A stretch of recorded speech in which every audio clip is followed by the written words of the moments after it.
Ahojte priatelia, vítam vás pri sledovaní dnešného videa. Pred pár týždňami som si našiel pod jedným z mojich videí o nárade jeden komentár, kde mi jeden pán napísal, že to už je len recenzia, keď na tom robíš prvýkrát.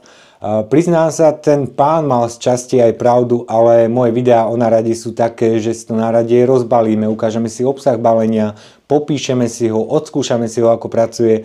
Nevraciam sa k tomu náradiu po nejakej dobe používania, čo je podľa mňa z môjho pohľadu chyba. Takže idem sa teraz spätne vracať ku všetkému náradiu, ktoré čo najčastejšie používam, ktoré by som si kúpil znovu, keby sa mi pokazilo. Takže dnes začnem touto uhlovou brúskou, o ktorej som nerobil video z toho dôvodu, že keď som si ju kúpil, tak videá som ešte o nárade nerobil. Je to uhlová brúska značky Makita, je to jedno z mála náradí od Makity, ktoré doma používam.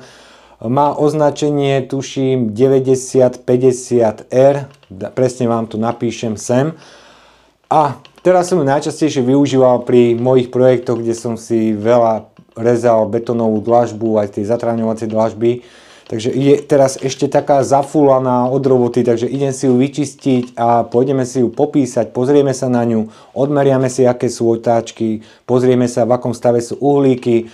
Kúpil som si ju vtedy, keď som robil rekonštrukciu plotu, tam som si potreboval narezať plotové tvárnice, potreboval som si narezať aj dlažbu, ktorú som robil pod prístrežkom pre auto, takže má už za sebou dosť čo odrobené, dokonca som ju požičal aj môjmu susedovi, ktorý si tiež robil s ňou dorezy a dosť veľa, musím podotknúť. Tak poďme si ju očistiť, popísať a pozrieme sa, v akom je stave po, tuším, niečo cez 2,5 roka používania. Tak poďme do práce.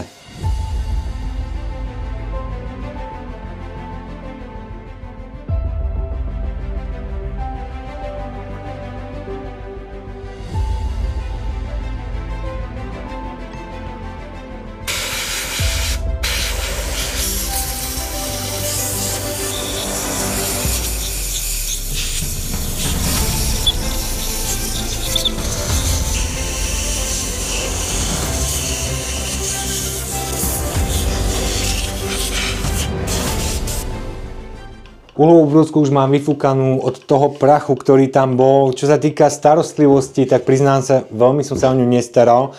Teraz, keď som 2 mesiace robil s betónovou dlažbou, tak je to prvýkrát, čo ju čistím, keď som už všetko dokončil. Takisto to bolo aj pri tých plotových tvárniciach, ako aj pri tej dlažbe.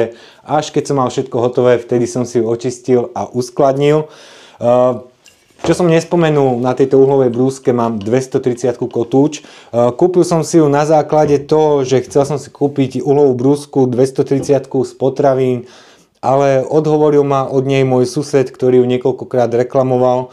A čo sa týka ceny tejto uhlovej brúsky, tak stála o trošku viac ako tá v tých potravinách. Táto stála konkrétne 93 € v tej dobe. Teraz, čo som pozeral, tak stojí asi okolo 110-120 €. A ak by sa mi znovu pokazila, tak určite by som si ju znovu kúpil z toho dôvodu, že vydržala to naozaj veľa. Čo sa týka hmotnosti, je dosť ťažká. Je tam elektromotor s výkonom 2000 W. Otáčky výrobca udáva 6600 otáčok za minútu. To si ešte skontrolujeme. Najskôr si však skontrolujeme, v akom stave sú uhlíky, ktoré si viete rozobrať v tejto časti. Takže uhlík je v takomto stave, dúfam, že to vidíte. Myslím, že tieto ešte nejakú dobu určite vydržia, môžu mať nejakých 12-14 mm, tak dám si ho naspäť. Čo sa týka tých náhradných dielov, tak si myslím, že nebude problém zohnať náhradný, keď náhodou tento už odíde, teda tieto, lebo sú tam dva tieto uhlíky. Čo by som možno spomenul pri tejto uhlovej brúske, čo mi asi tak najviac prekáža, je dlhý čas dotočenia toho kotúča, lebo naozaj musím ešte potom niekoľko sekúnd držať tú uhlovú brúsku, kým sa dotočí. Ja si ju pichnem do elektriky a môžeme si vyskúšať.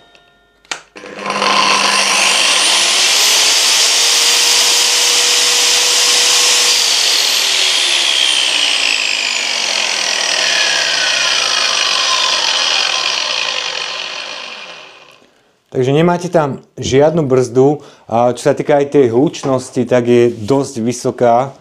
Zoberiem si hlukomer. Hlukomer si dám nejaký 1 meter od tej uhlovej brúsky a odmeriame si hlučnosť.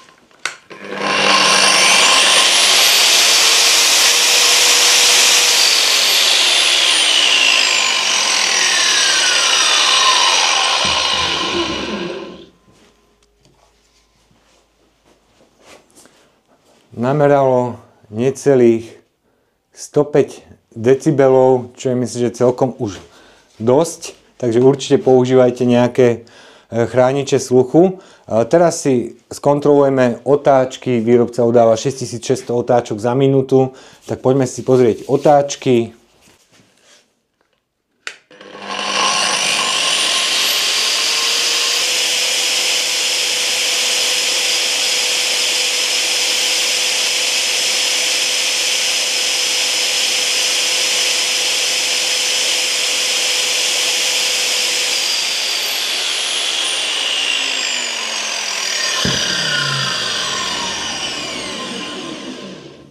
Ako ste mohli vidieť, tak tie otáčky sa pohybovali okolo 6100 otáčok za minútu, čiže nie je to tých 6600, ako uvádza výrobca, tak ale ako som spomínal, už má čo to odrobené, takže za mňa aj tak spokojnosť, to, že má od tých 500 alebo 400 otáčok menej, mi vôbec nevadí. Táto uhlová brúska by mala byť vybavená aj ochranou proti nechcenému znovu zapnutiu, alebo predstavte situáciu, že režete dlažbu, vyhodí vám napríklad istič, vy máte tú uhlovú brúsku zapnutú tak, že máte zatlačené alebo zaistené tlačidlo zapnutia, ako teraz v mojom prípade.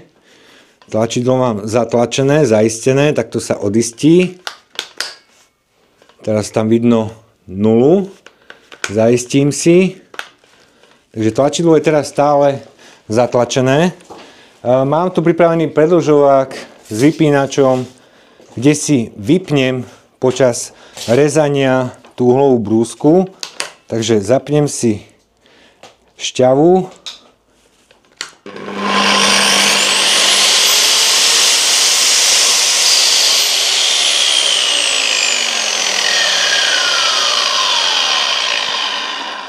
Elektriku som vypol. Tlačidlo mám zatlačené. Teraz znovu zatlačím tlačidlo zapnutia na predĺžovačke. A môžete sa pozrieť, dióda bliká na červeno. Takže toto funguje. Ja si to odistím. Rozsvieti sa kontrolka na zeleno. Takže toto funguje bez problémov.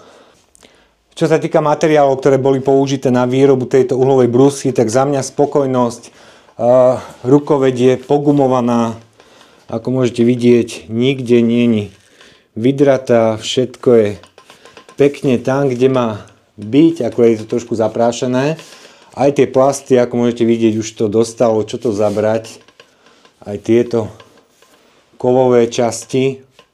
Takže naozaj už si svoje odrobila a ako som spomínal, ak by sa mi náhodou niekedy pokazila alebo neviem, zorol by motor alebo čo, v najhoršom prípade, čo sa môže stať, tak je to, že vám možno odídu iba uhlíky.